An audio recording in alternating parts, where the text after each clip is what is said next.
በዛሬው እለት በሚነገሩ ነገሮች ዙሪያ እያንዳንዳቸውን ቃላቶች በተለይ ቃል እየሰነጠቃችሁ በብዙ ዳይሬክሽን ላለማየት ጥረት ብታደርጉ የተሻለ ነው የሚሆነው። ለአንዳንዶቻችሁ ምናልባት የሚነገሩ ነገሮች ሊሆኑ ይችላሉ፣ ሰዎች የሚነግሯችሁ ነገሮችን ሊሆን ይችላል።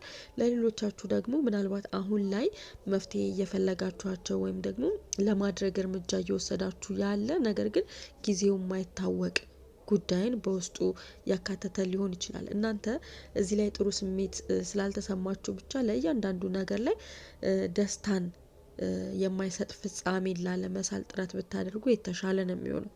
በተለይ እናንተ ጥሩ ስሜት ስላልተሰማችሁ ጥሩ ነገር አይከሰትም ብላችሁ መሳላችሁን ለማቆም ጥረት ብታደርጉ ይመረጣል። በተለይ ቀና ሁኔታ ሊሄዱ የሚችሉ ጉዳዮች ላይ በቀና ሁኔታ ሊሄዱ የሚችሉ ጉዳዮች ላይ ኔጌቲቭ የሆኑ ወይም ደግሞ አንዳንድ ጥርጣሬዎችን አእምሯችሁ ውስጥ ላለመሳል ጥረት ብታደርጉ የተሻለ ነው የሚሆነው። ምክንያቱም እንደዛ የምትስሉ ከሆነ ወደፊታችሁም እናንተ በሳላችሁት መልኩ ክሪኤት የመሆን እድሉ በጣም ከፍተኛ ስለሚሆን በተለይ በዛሬው እለት እና በነገው እለት ማለት ነው። ምናልባት አሁን ላይ እናንተ ከሌላው ጊዜ በተለየ ጥሩ ያልሆነ ወይም ደግሞ በዙሪያችሁ ጨለማ ያለ ነገሮች፣ ግልጽ ያልሆኑ እንደዚህ አይነት ስሜቶች ሊሰሟችሁ ይችላል። ነገር ግን በቻላችሁት አቅም ቀና የሆኑ ነገሮችን አእምሯችሁ ላይ ለመሳል ጥረት ብታደርጉ የተሻለ ውጤት የማግኘት እድላችሁ ከፍተኛ ነው የሚሆነው። ምክንያቱም ተስፋን አእምሯችሁ ላይ ስትስሉ ተስፋ ወደ እናንተ የመምጣት እድሉ ከፍተኛ ስለሆነ፣ ምክንያቱም